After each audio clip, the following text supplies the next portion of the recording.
আর এইদিকে দীঘাতে জগন্নাথের মন্দির তৈরি হচ্ছে, কোটি কোটি টাকা খরচা করে। এটা করছে কে? এটা কে করছে? ওটা কেন্দ্র থেকে করছে, এটা রাজ্য থেকে করা হচ্ছে। দেখো ওখানে একটা বড় মসজিদ করা হয় না কেন? তবেই তো বলবো নিরপেক্ষতা, তবেই তো বলবো বৈষম্য নেই, তবেই তো বলবো যে ভারতবর্ষে হিন্দু মুসলিম ওরা সবাই সমান। ওই জন্য এটা আমার মনে হয় যে কাজী নজরুল উনি বলেছেন, মোরা একই বৃন্তের দুটি কুসুম, হিন্দু মুসলমান, মুসলিম তার নয়নমণি, হিন্দু তাহার প্রাণ। যদি কাজী নজরুল 2024-এ যদি বেঁচে থাকতেন, তাহলে এই কবিতাকে অপমান করতেন সব থেকে বড় রাজনৈতিক নেতারা। হিন্দু মুসলিম বলে কিছু নেই, মুসলিম মানেই অ্যালার্জি। ভারতবর্ষে যদি 30% আমরা যদি বসবাস করি, 30% সারা ভারতবর্ষে যদি থাকি, তবুও তো যদি ওরা 10টা কোনো কাজ পায়, আমরা তো 3টা পাবো, হিসাব অনুযায়ী তো তাই। কিন্তু সরকারের দেওয়া টাকা, রাম মন্দির তৈরি হলো, সরকার দিয়েছে টাকা। বলুন তো সরকারের টাকাতে মুসলিমদের ট্যাক্স আছে না নেই? আছে। এদের কর আছে না নেই? আছে। আমরা এই দিক দিয়ে নিজেকে ধন্য মনে করি যে তোমার মন্দির তোমার টাকায় করতে পারোনি, আমাদেরও ট্যাক্সের টাকা কিছু আছে, আমাদেরও কিছু অর্থ আছে। যারা আজকে রাম মন্দির নিয়ে হাততালি দিচ্ছে আর বলছে মারাত্মক কিছু করেছে, আমি সোশ্যাল মিডিয়ার মাধ্যমে বলছি, সেই সমস্ত বন্ধুরা শুনে রেখে দাও, কি তোমার পক্ষে সম্ভব হয়নি। এখানে ইসলাম শেখ সৈয়দ পাঠান, তাদেরও কর দেওয়া টাকা ওখানে ঢুকেছে, মানে তোমার বাহাদুরি কিছু নেই। আমি যেটা বোঝাতে চাইছিলাম বা বলতে চাইছিলাম সেটা হচ্ছে এই, আজকে আমাদের উপরে যত বিপর্যয়, যত জিনিস মুসলিমদের ঐতিহ্যবাহী আমাদের কাছ থেকে একটা একটা করে চলে যাচ্ছে, তার মূল কারণ মুহাম্মদ সাল্লাল্লাহু আলাইহি ওয়াসাল্লাম। তিনি বলেছেন, তারাকতু ফীকুম আমরাইন লাম তাযিল্লু মা তামাসসাকতুম বিহিমা কিতাবুল্লাহ ওয়া সুন্নাতে রাসূল। মানুষ অতদিন পর্যন্ত তোমরা কল্যাণে থাকবে, অতদিন পর্যন্ত তোমরা মেরুদণ্ডর হাড় সোজা করে দাঁড়াতে পারবে, যতদিন পর্যন্ত তোমরা দুটো জিনিসকে আঁকড়ে ধরবে। এক, তার নাম কোরআন, দুই, তার নাম হাদিস। এই দুটো জিনিস যতদিন পর্যন্ত তোমরা ধরে রাখবে, সারা পৃথিবীতে তোমরা হবে শ্রেষ্ঠ, তাই না? আজকে আমাদেরকে ঠিক ফুটবল খেলায় যেমন 11 জন করে প্লেয়ার রাস্তা দিয়ে যাচ্ছে, একটা ফুটবল ম্যাচ হচ্ছে, তো 11 জন প্লেয়ার লাথি মারছে ফুটবলটাকে, এইদিকে যাচ্ছে ও মারছে। তা ফুটবলটাকে আমি জিজ্ঞাসা করে বলছি, এটা গল্প বোঝানোর জন্যে, যে ফুটবল তুই এমন কি দোষ করলি যে তোকে কেউ দেখতে পারে না, যেই পারে লাথি মারে। তখন ফুটবল আমাকে বলছে, ভাই আমার একটা জায়গা অপরাধ, সেটা হচ্ছে এই যে আমার ভিতরে হাওয়া না থেকে যদি লোহা ভরা থাকতো, তাহলে 11 জন করে 22 জনের পায়ের গুঁড়ালি ফাটিয়ে ছেড়ে দিতাম।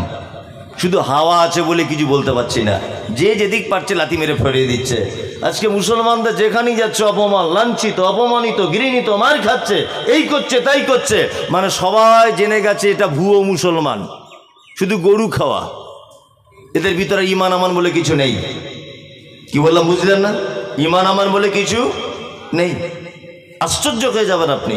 হযরত ওমরের নাম শুনেছেন? ওমর নাম শুনেছেন? আল্লাহ নবী সাল্লাল্লাহু আলাইহি ওয়াসাল্লাম তিনি বলছেন,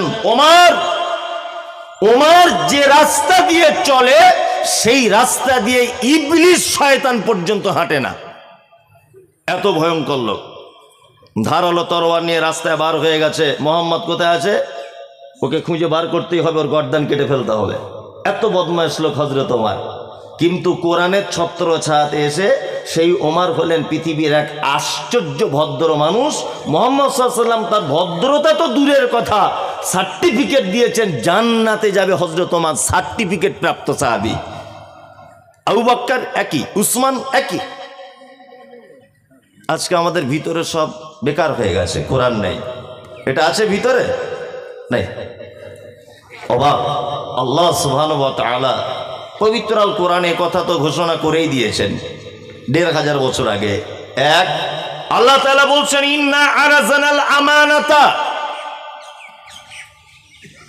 আলাস সামাওয়াতি ওয়াল আরজি ওয়াল জিবাল ফাআবাইনা আন ইয়াহমিলনাহা ওয়া আশফাকনা মিনহা ওয়া হামালাহাল ইনসান ইন্নাহু কানা যালুমান জাহুলা। কোরআন সর্বপ্রথম আমি দায়িত্ব দিতে চাইলাম আসমানের উপরে। আসমান তুমি তার দায়িত্ব নাও, জমিন তুমি তার দায়িত্ব নাও, পাহাড় তুমি তার দায়িত্ব নাও। তারা তিনজনের উক্তি হচ্ছে ও আশফাকনা মিনহা ওয়া হামালাহাল ইনসান। আল্লাহ বলছে তারা ভয়ে ভীত হলো, তারা দায়িত্ব নিতে পারলো না। আমি অবশেষে মানুষের উপরে দায়িত্ব দিলাম। যাদেরকে দায়িত্ব দেওয়া হলো তাদের দুটো গুণ, এক জালুমান জাহুলা, তারা হচ্ছে জাহেল, তারা হচ্ছে জালেম।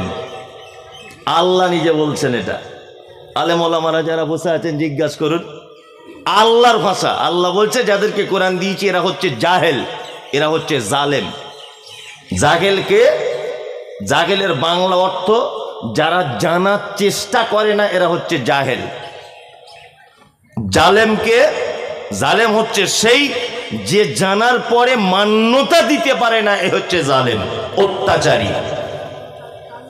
কি বললাম বুঝলেন? দুটো গুণই আমাদের ভিতরে আছে না? কোরআন পড়েন, করেন, পড়েন। কারা কোরআন পড়তে পারেন? কারা কারা কোরআন পড়তে পারেন? অত সহজ? মানে সস্তায় জান্নাত যেতে চাওয়া লোক আপনারা, সস্তায় জান্নাত। ওই যে 10,000 টাকা দান করে দিল, দান করে দেওয়ার পরে মৌলভী সাহেব এমন করে দোয়া করছে, মনে হচ্ছে আর জান্নাতে জায়গা নাই, ওকে ঠেলে মনে হয় ঢোকাচ্ছে এরকম করে। আর ও চুরি বাবা, প্রধান বক্তা মমতাজুল ইসলাম আমার জন্য দোয়া করছে, মানে তো আমার আর কোনো মানে ব্যাপারই নাই। এই গোলাম হোসেন, এতে জান্নাতে যাওয়া যাবে না। একটা মানুষ তার জীবনের যত রকমের সফলতা, যত রকমের বরকত, যত রকমের রহমত, আল্লাহর দয়া, যা কিছু পেতে চায় সব কিছু কোরআন তেলাওয়াতের মধ্যে দিয়েই সম্ভব। কি বললাম বুঝলেন? কোরআন তেলাওয়াতের মধ্যে দিয়েই সম্ভব। তার একটা দৃষ্টান্ত আমি অনেক জায়গাতে বছর বলেছি, আবার বলছি, আপনি শুনে নেন। আমি 2 থেকে 2.5 মাস আগে উমরা করতে গেছিলাম।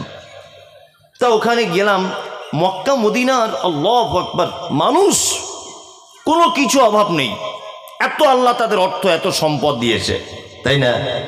তা ওখানে গিয়ে আমি মনে মনে ভাবলাম যে আল্লাহ এদেরকে কেন এত ধনী করলো, আর পশ্চিম বাংলায় কেন এরা গুড়ে চিনি মিশিয়ে বিক্রি করছে, এগুলো মনে মনে ভাবছি আর কি। এদের কেন এত অভাব যে খাজুরের রসে চিনি মারতে হচ্ছে না, তো লাভ হচ্ছে না, আর এখানে এত টাকা পয়সা কেন? তখন সত্যি মনে মনে ভাবলাম যে কোরআন তেলাওয়াতের মাধ্যমেই বরকত হয়। যারা হাজী সাহেব আছেন এখানে আমার সঙ্গে একমত হবেন। হাজী সাহেব কেউ আছেন? কে আছেন? আপনি? আলহামদুলিল্লাহ। তো উনি তো ভালো জানেন, আমার সঙ্গে সহমত পোষণ করবেন। সেটা হচ্ছে মসজিদে নববী, তার পাশে মসজিদে বেলাল, মসজিদে গামামা, মসজিদে কিবলাতাইন, মসজিদে কুবা, মসজিদে বেলাল, মসজিদে আবু বক্কর, কাবা, কাবার পাশেও যত আশেপাশে মসজিদ, আপনার ওই যে উহুদ পাহাড়ের মাঠে মসজিদ, সমস্ত মসজিদে একটা একটা থাক করা আছে না, তাক না থাক বলে, ওই তাকে মনে হয় 20-50টা করে একটা একটা তাকে কোরআন। আর মসজিদে নববীতে মনে হয় কয়েক লক্ষ কোরআন মাজিদ রাখা আছে। ঠিক বলছি? প্রত্যেক আরবের মানুষ, মক্কা মদিনার মানুষ নামাজ পড়ি কোরআন তেলাওয়াত করছে, সাইডে খেজুর রেখে দিয়েছে আর জমজমের পানি। ঠিক বলছি? ঠিক। পার্কের ভিতরে, আল্লাহর কসম, মক্কার একটা পার্কে বেড়াতে গেছি, দেখি এখানে মক্কা মদিনায় আবার পার্ক আছে, আমাদের মতো অসভ্য পার্ক কিনা। আল্লাহু আকবার। আমাদের বাচ্চা ছেলেরা বসে বসে ফ্রি ফায়ার পাবজি গেম খেলছে, আর ওখানে দেখছি স্বামী স্ত্রী দুজনা বসে বোরকা পরে কোরআন তেলাওয়াত করছে পার্কের ভিতরে। তার মানে বুঝলাম যে সারা পৃথিবীতে যত বরকত আল্লাহর পক্ষ থেকে সব এদের উপরে, তার কারণ যে এরা কোরআনকে বেশি ভালোবেসেছে। তাই আগেকার দিনে ফজরের নামাজ পড়ে রাস্তা দিয়ে এলে, তবু আগেকার দিনের অল্প বয়সের মেয়েরা কোরআন তেলাওয়াত করতো, গুনগুন শব্দ রাস্তা দিয়ে শুনতে পাওয়া যেত, যেত না? যেত। এখনকার বৌমারা যারা বাড়িতে এসেছে, 90% মেয়ে কোরআন মাজিদ পড়তে জানে না। দেখার সময় বলেছে হ্যাঁ জানি, ওকে ধরুনও পারে না। মানে ও কোরআন পড়বে কখন? সব সময় তো সিরিয়াল নিয়ে ব্যস্ত, ও টিকটক নিয়ে ব্যস্ত, ও মোবাইল নিয়ে ব্যস্ত, ও SMS করতে ব্যস্ত, চ্যাটিং করতে ব্যস্ত। কোরআন তেলাওয়াত আছে আর নেই। ফজরের পরে যে একটা মসজিদে কোরআন তেলাওয়াত হচ্ছে না, আমি তো বলে দিয়েছি এটা। এ জাতি কিয়ামত পর্যন্ত পরিত্রাণ পাবে না। এ জাতি আদিবাসীদের মতো জাত, এ জাতি মেথরের কাছে মার খাবে। তার একটা কারণ, সেটা হচ্ছে এই যে জাতি তার জলসার দিনে 50 কুইন্টাল জিলাপি বিক্রি করে, অথচ বইয়ের দোকানদার দোকান লাগিয়েছে 10টা কোরআন মাজিদের বাংলা বিক্রি হয় না। এ জাতি আদিবাসীদের কাছে মেথরের কাছে লাথি খাবে। কি বলছি বুঝতে পারছেন? 30 কুইন্টাল বাদাম বিক্রি হয়ে গেল, অথচ বইয়ের দোকানদার বইয়ের দোকান লাগিয়েছে, একটা দুয়ার বই বিক্রি হয় না। এ জাতি পরিত্রাণ পায়? জীবনে পরিত্রাণ পাবে না। আপনার জীবনের যত সফলতা আপনি কোরআন তেলাওয়াতের মাধ্যমে পাবেন ইনশাআল্লাহ। ইনশাআল্লাহ। আমি ওদিকে যাচ্ছি না, কোরআনের মর্যাদা অনেক। আমি কোরআন থেকে একটা একটা করে কথা বলবো, ইনশাআল্লাহ মেনে নেবেন কারা কারা? দেখুন, হাত বুঝে শুনে তুলবেন, খুব হিসাব করে হাত তুলুন। হুঁস মোটা করে আমি বলে দিলাম আর আবেগে জোশ বেড়ে গেল আর হাত তুলে দিলাম, এতে কোনো কাম নাই। কি বললাম বুঝতে পারছেন? ইনশাআল্লাহ আমরা কোরআন মেনে নেব, ইনশাআল্লাহ। ইনশাআল্লাহ। চলুন দেখা যাক তাহলে আল্লাহ তাআলা কোরআনে কি বলেছেন। এবার আমার মূল আলোচনা শুরু করছি।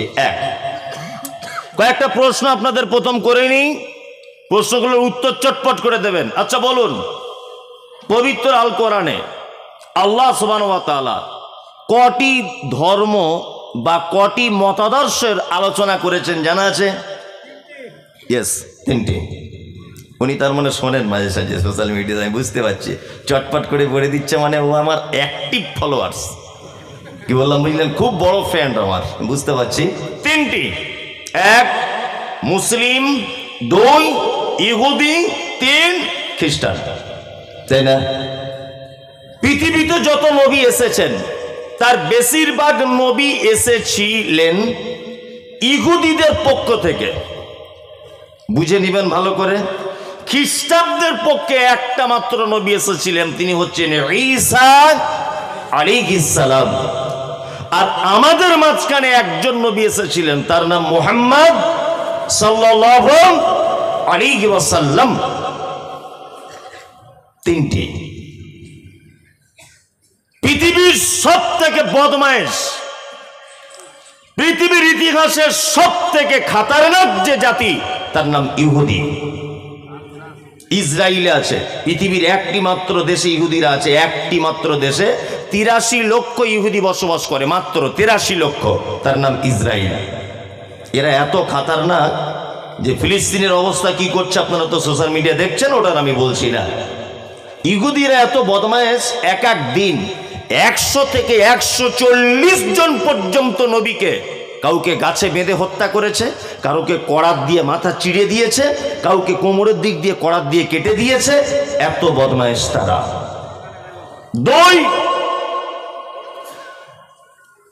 2 নম্বর কথা হচ্ছে, সারা পৃথিবী জনসংখ্যার দিক দিয়ে সবার আগে কে? খ্রিস্টান, তারপর মুসলিম, তারপর অন্যান্য সবাই, তাই না? জি। এবার একটা কথা আপনাকে বলছি, জনগণের দিক দিয়ে তাহলে খ্রিস্টানরা বেশি, মুসলিমরা কম।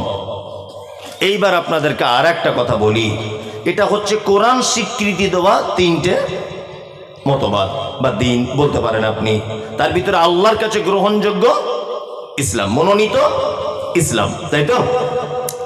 এরপরেও আমরা দেখতে পাই অন্যান্য অনেক ধর্ম, যেমন হিন্দু, বৌদ্ধ, আপনার ওই কি বলে শিখ, ওই আপনার হাঁড়ি চুয়ার চামার চুতোর মেতর এটা ওটা হাবি জাবি অনেক কিছু আছে, আছে না? আছে।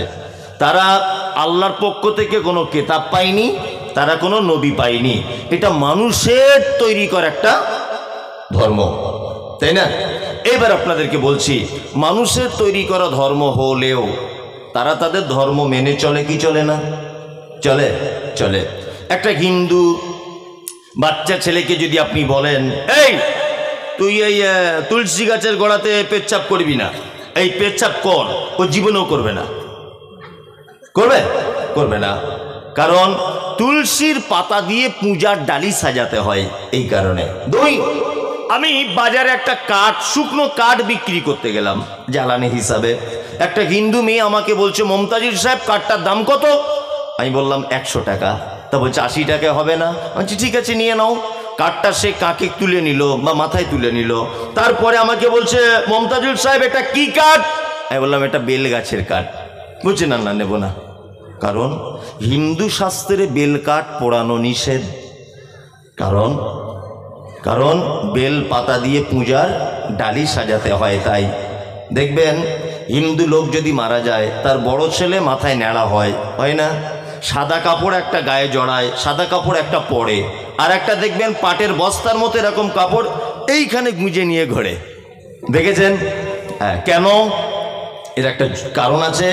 তার বাপের শ্রাদ্ধর কাজ যতদিন না শেষ হবে ততদিন ও যেখানেই বসবে ওইটা পেতে দিয়ে তার উপরে বসতে হবে।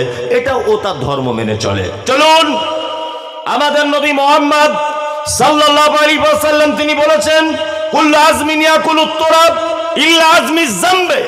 পৃথিবীতে যত ক্ষমতাশীল জিনিস আছে তার ভিতরে একটার থেকে ক্ষমতা বেশি আর কারো নেই, তার নাম মাটি। এটা আল্লাহর নবী বলছেন। কুল্লু আজমিন ইয়াকুলুত তুরাব। মাটির এত পাওয়ার, কোটিপতি, আরবপতি, বৈজ্ঞানিক, দার্শনিক, হাফেজ, মাওলানা, কারি, কৃষক, সমস্ত মানুষ যত ক্ষমতাবান হোক, তাকে মাটির তলায় কবরস্থ করা হলে মাটি তাকে খেয়ে চৌচির করে দিবে। আল্লাহ নবী তারপরের বাক্যে বলছেন, ইল্লা আজমিজ জামবে। তবে মাটির যত ক্ষমতায় থাক, মানুষের দেহে একটা হাড্ডি আছে, সেই হাড্ডিটা কবর কিয়ামত পর্যন্ত খেতে পারবে না। কারণ সেই হাড্ডি থেকে মানুষকে পুনরায় জন্ম দেওয়া হবে। ওই জন্য কবরের স্থানে কবর খুঁড়তে যাওয়ার সময় দেখতে পাওয়া যায় একটা দুটো হাড্ডি খুঁজে পাওয়া যায়। এ কথা বলেছেন মুহাম্মদুর রাসূলুল্লাহ সাল্লাল্লাহু আলাইহি ওয়াসাল্লাম। চলুন, হিন্দু মারা যাবার পরে তাকে চিতার আগুনে পোড়ানো হয়। ইলেকট্রিক চিতা হোক, কারেন্টের চিতা হোক, যে কোনো চিতা হোক, 1 কোটি ডিগ্রি সেলসিয়াস যদি তার তাপমাত্রা হয়, তবুও মানুষের দেহে একটা অঙ্গ আছে, পোড়াতে পারে না। সেইটাকে তারা কোনো রকম নির্ণয় করে সেটা মাটির কোনো পাত্রে দিয়ে দুবলো ঘাস, চন্দনের কাঠ, ওই আপনার এটা ওটা ধূপ টুপ জেলে ওটাকে গঙ্গাতে ভাসিয়ে দিয়ে বলে, মা গঙ্গা দেবী তোমার সন্তান তোমাকে ফেরত দিলাম। তার মানে হিন্দু শাস্ত্রের দাবি যে পৃথিবীতে যত মানুষের আগমন, সমস্ত মানুষ গঙ্গা দেবীর সন্তান। এটা তাদের মেনে চলে কি চলে না? চলে। সব ধর্মের মানুষ তাদের ধর্ম মেনে চলে, সেটা মিথ্যা হোক আর সত্যি হোক। চলে কি চলে না? চলে। এবারে দেখা যাক পৃথিবীর শ্রেষ্ঠ ধর্ম কারা? ইসলাম, তাই না? শ্রেষ্ঠ নবী এসেছে কাদের কাছে? আমাদের কাছে। পৃথিবীর চূড়ান্ত কেতাব এসেছে কাদের কাছে? আমাদের কাছে, তাই না? এইবার আপনাদেরকে বলছি, ইসলাম ধর্ম জানার যত ব্যবস্থা, ইসলাম ধর্মের থেকে ব্যবস্থা অন্য কোনো ধর্মের ভালো না মন্দ? মন্দ। হিন্দু ভাইদের এরকম জলসা হয়, ও কীর্তন টীর্তন হয় আর কি, সারা রাত হরে হরে হরে কৃষ্ণ এরম করে আর কি। আমি খারাপ বলছি না, তবে ধর্ম জানার ব্যবস্থা নেই। আছে? নেই। কিন্তু আপনাদের মুসলিমদের জানার ব্যবস্থা আছে না? নেই। আছে। বছরে জুম্মা কটা হয়? 52টা। 52টা মানে আধ ঘন্টা করে যদি খুতবা হয়, মোটামুটি 26 ঘন্টা। দুটো ঈদে 2 ঘন্টা, 28 ঘন্টা। আর বছরে এরকম জলসা শুনেন কতটা? 10 ঘন্টা হবে সারা বছরে। 28 আর 10 38। এই 38 ঘন্টা আপনি পিওর শুধু ধর্মের কথা শোনেন। আমি একবারও এখানে বলেছি এখন আমাকে ভোট দাও। আপনাদের ইমাম সাহেব বলে কাউকে ভোট দাও? না। ইমাম সাহেব দুটো কথা বলে, কিছু ছাড়ো কিছু ধরো, তাই না? জুয়ো খেলছো ওটা ছেড়ে দাও, নামাজটা ধরো, ভাই রোজাটা ধরো, হারাম খাওয়াটা ছেড়ে দাও। এই হ্যাঁ না ছাড়া আর কিছু বলে না। চলুন, বছরে 38 ঘন্টা আপনি প্রিয় ধর্মের কথা শুনেছেন। এখন মেন কথা হচ্ছে মেনেছেন কটা? মেনেছেন কটা? মেনেছেন তো? তাহলে আমি কোরআনের আয়াত এবার বলছি, একটা একটা করে মানা যাবে ইনশাআল্লাহ। ইনশাআল্লাহ।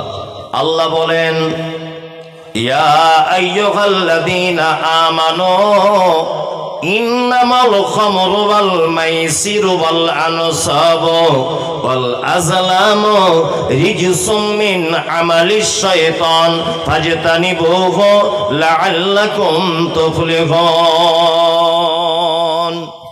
এই আল্লাহ বলছে, তোমরা যারা ঈমানের স্বীকৃতি প্রদানকারী, আল্লাহ এক, এ কথা আমরা সবাই মানি কি মানি না? মানি। মুহাম্মদ সাল্লাল্লাহু আলাইহি ওয়াসাল্লাম তার রাসূল বা নবী, এটা মানি মানি।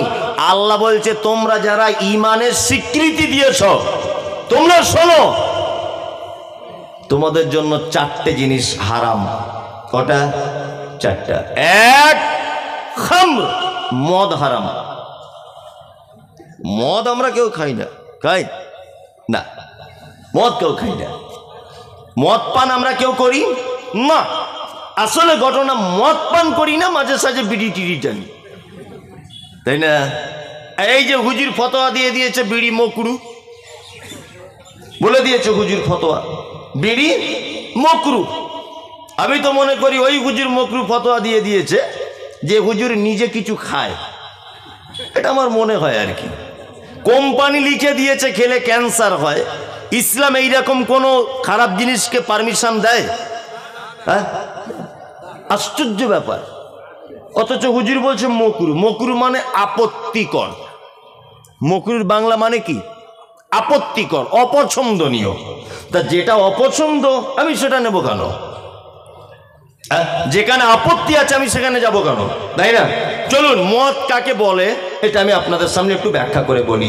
এক, আমরা বাংলা ভাষায় গোদা বাংলা যেটাই বুঝি মদ, 4-5 জন বন্ধু বান্ধব এক বোতল কিনে নিয়ে ফাঁকা মাঠে বসে চপ চানাচুর দিয়ে চাট করে জুত করে খেয়ে ডান দিকের পা বাম দিকে বাড়িতে বউকে ভাবি বলে ডাকছে, আমরা ভাবি এটার নাম মদ, তাই না?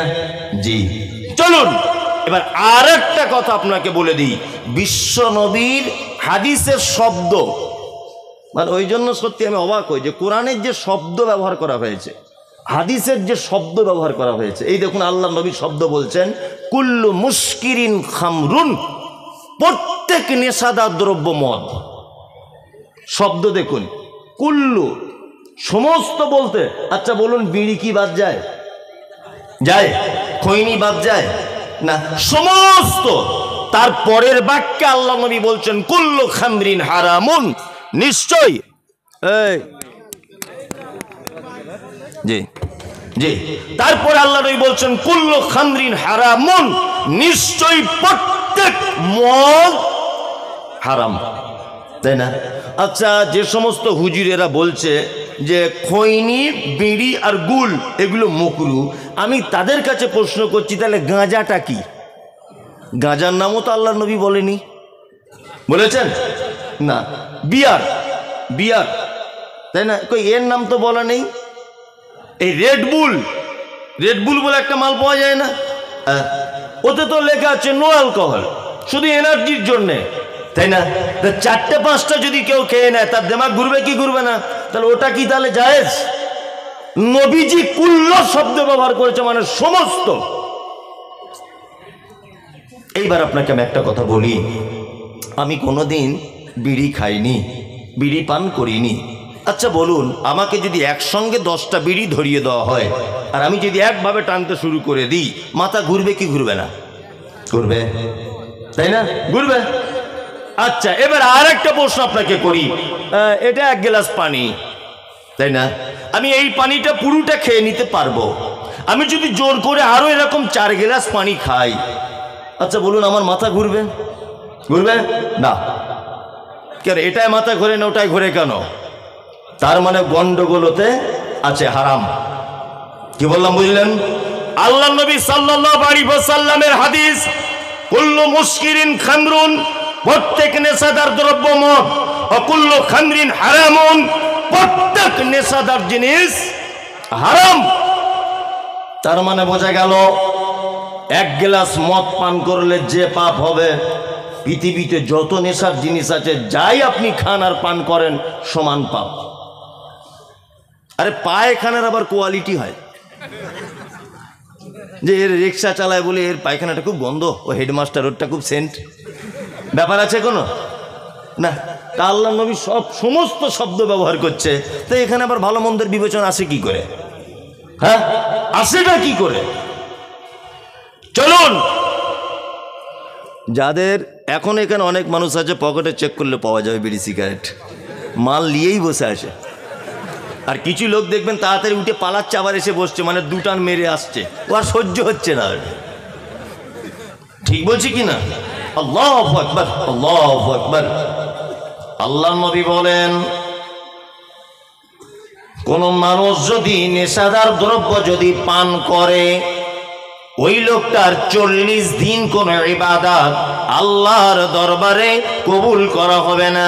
সাহাবীরা বলছেন, ও দয়ার নবী গো, লোকটা যদি তওবা করে নেয়, আল্লাহর নবী বলছেন তার তওবাকে কবুল করা হবে।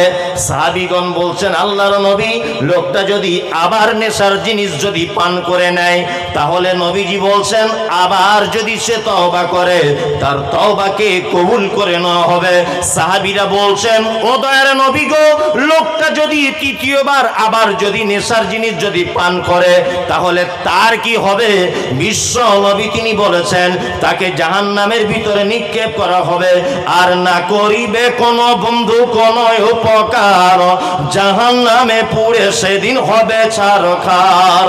পানি পানি বলে যেদিন চিৎকার করিবে, গরম পানি আল্লাহ পান করাইবে, পিপাসায় যাবে ফেটে কলিজা। বন্ধুরে আমার, কলিজা পিপাসায় সেদিন ফেটে যাবে। বিশ্ব নবী বলেছেন, একজন জাহান্নামী সে আল্লাহর কাছে ডেকে বলবে, আল্লাহ গো, তুমি যদি আমাকে একটু পানি দাও তাহলে বলো উপকার হবে। বিশ্ব নবী বলেছেন, নেশাদার দ্রব্য পানকারী যারা নেশার জিনিস খায় পৃথিবীতে, ওদেরকে পানির পরিবর্তে তিনাতুল খাবাল বলে একটা শরবত, যেটা জাহান্নামীদের শরীরের রক্ত আর পুঁজ দিয়ে তৈরি করা হয়, এই রক্ত আর পুঁজ দিয়ে স্পেশাল করে শরবত বানিয়ে ওই নেশাদার দ্রব্য পানকারীকে দেওয়া হবে, আর বলা হবে, তুমি পান করতে থাকো, তুমি পান করতে থাকো। দুনিয়াতে তুমি নেশার জিনিস পান করেছিলে, তার ফলাফল রক্ত আর পুঁজের শরবত তোমাকে পান করা লাগবে। ছাড়া লাগবে? একজন বলুন, বিড়ি ছেড়ে দিলাম আজকে থেকে। আচ্ছা,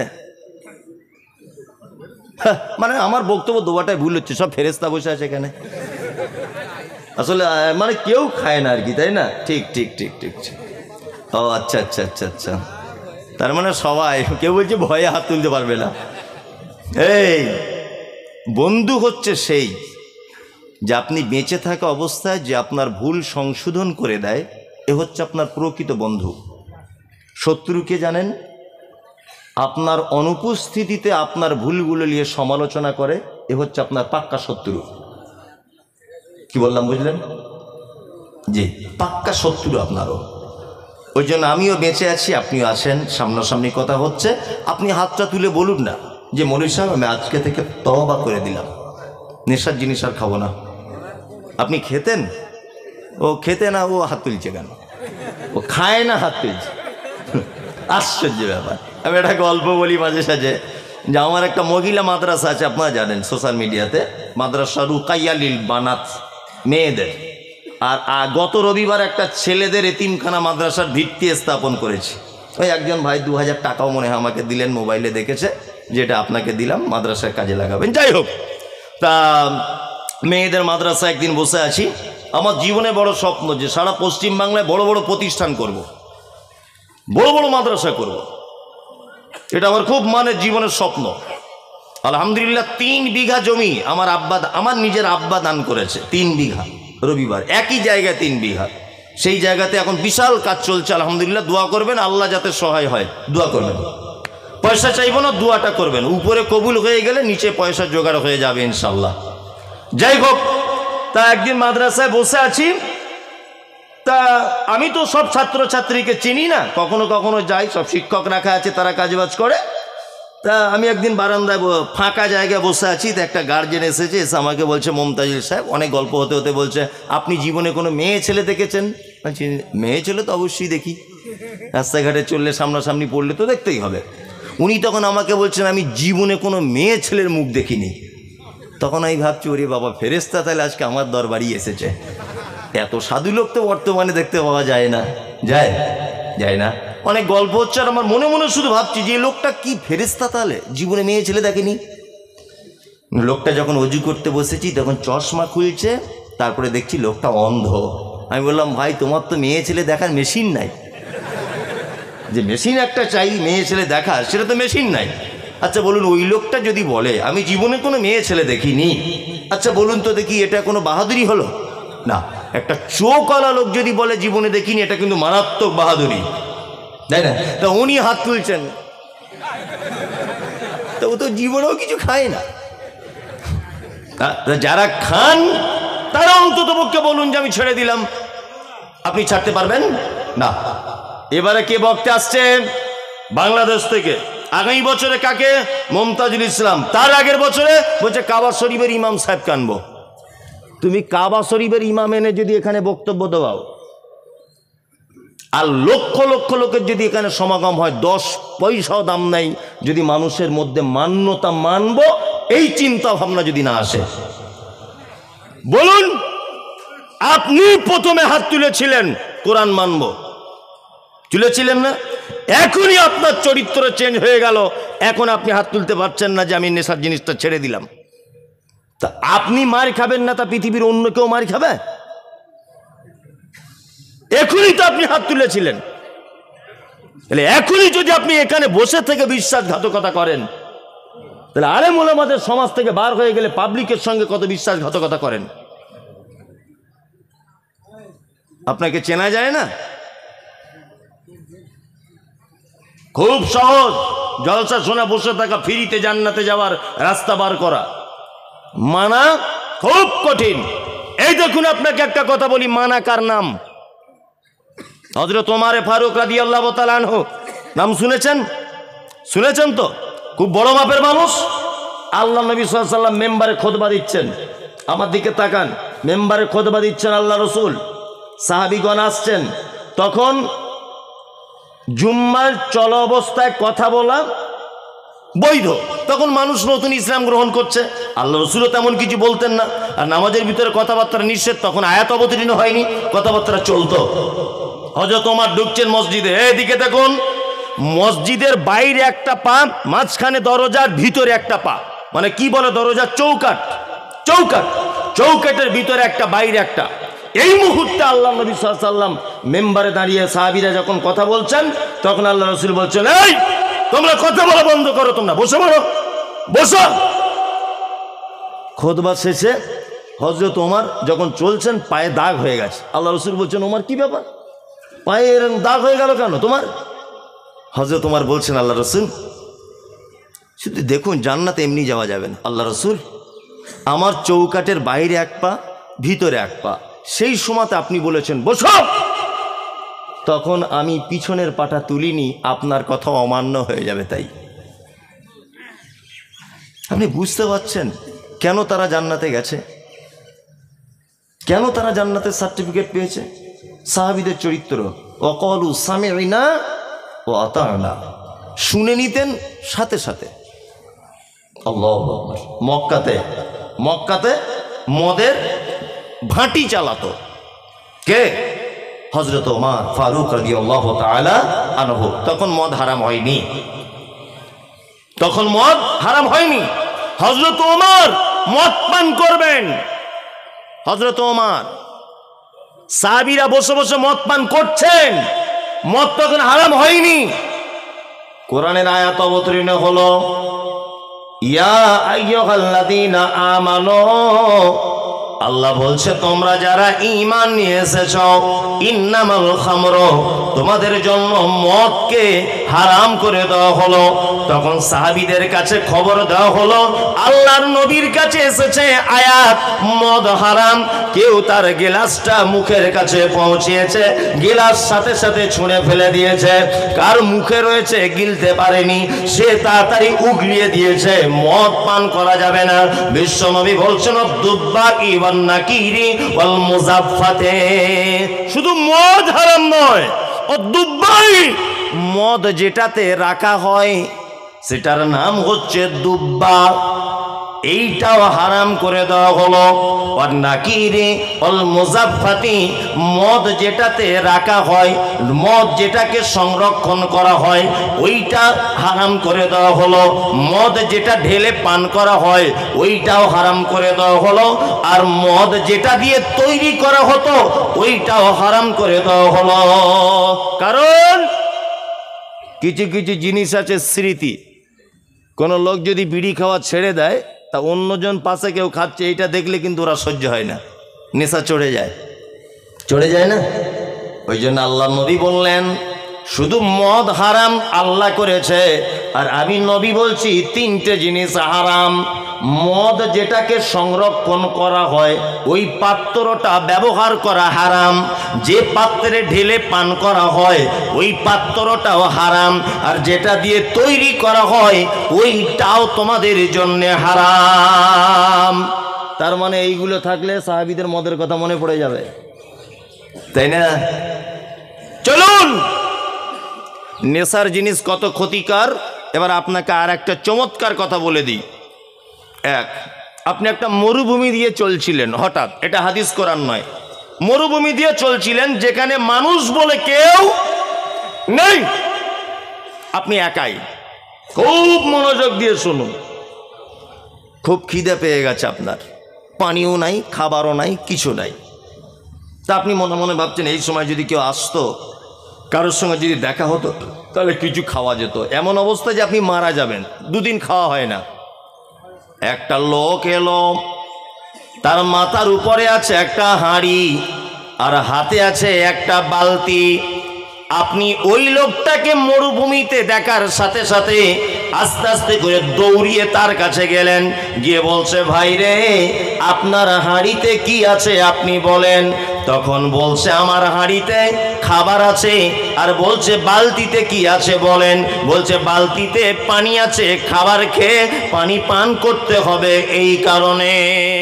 তখন ক্ষুধার্ত লোকটা বলছে, আমাকে 2 পিস অন্তত খাবার দাও, খেয়ে একটু বাঁচি, মনে হয় আমি মারা যাব। তখন হাঁড়িওয়ালা বলছে, ভাই তোমার নাম কি বলো। বলছে, আমার নাম হলো আব্দুল্লাহ। বলছে, তুমি কি মুসলিম? বলছে, হ্যাঁ আমি মুসলিম। তা বলছে, তুমি জানো আল্লাহ কোরআন মাজিদে তোমাদের বলে দিয়েছে যে কি, ইন্নামা হাররামা আলাইকুমুল মাইতাতা ওয়াদ-দামা ওয়া লাহমাল খিনজির, শূকরের মাংস হারাম। আমার হাঁড়িতে শূকরের মাংস আছে ভাই। আচ্ছা বলুন তো, লোকটা মুসলিম, 2-3 দিন খাওয়া হয়নি, মারা যাবে লোকটা খেতে না পেলে। শূকরের মাংস যদি 1-2 পিস খায় আর একটু পানি যদি পান করে, তাহলে ইসলাম ওকে পারমিশন দিয়েছে কি দেয়নি? দিয়েছে, ইয়েস। শূকরের মাংস যদি ও খায়, ও বাঁচবে না মরবে? বাঁচবে। আর আমার জন্য হারাম, আপনার জন্য হারাম, কিন্তু অন্যান্য মানুষ তো খাচ্ছে, তারা তো বেঁচে থাকছে, তারা ও বেঁচে থাকবে। চলুন, এইরকমই অবস্থা। আপনি দাঁড়িয়ে আছেন, 2-3 দিন খাওয়া হয়নি, একটা লোক বালতি নিয়ে আসছে মাথায় করে, হাঁড়ি নিয়ে। তা লোকটাকে বলছেন, ভাই আপনার হাঁড়িতে কি আছে? বলছে, চুল্লু বিক্রি করছি আমি, চুল্লু বা বাংলা মাল বিক্রি করছি। এখনও আপনি যদি বলেন, ভাই 2 গ্লাস দিয়ে দেন তো, 3 দিন না খেয়ে যে লোকটা আছে, ও যদি 2 গ্লাস বাংলা মদ যদি খেয়ে নেয়, ও বাঁচবে না মরবে? মরবে। তার মানে শূকরের গোশত খেলে তবু বাঁচা যায়, কিন্তু নেশার জিনিস খেলে বাঁচা যায় না। আশ্চর্য হারাম এটা। চলুন, তাহলে মদ ইসলামে কি হারাম। ওয়াল মাইসির, 2 নম্বর হচ্ছে আপনার জুয়ো। জুয়ো বুঝেন তো? লটারি টিকিট কাটে না তো? অনেক মানুষ ভিতরে ভিতরে কাটে, হারাম এটা।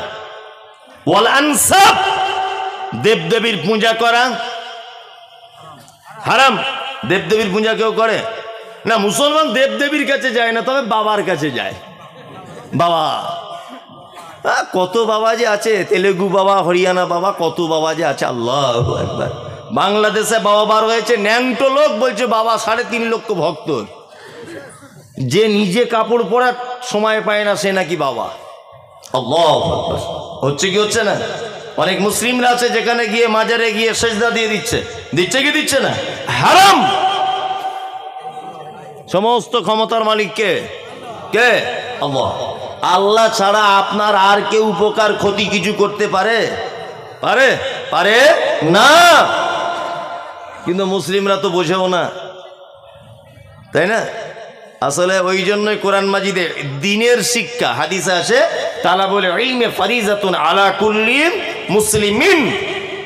প্রত্যেক মুসলিম নর এবং নারীর উপরে দ্বীনের জ্ঞান অর্জন করা কি ফরজ।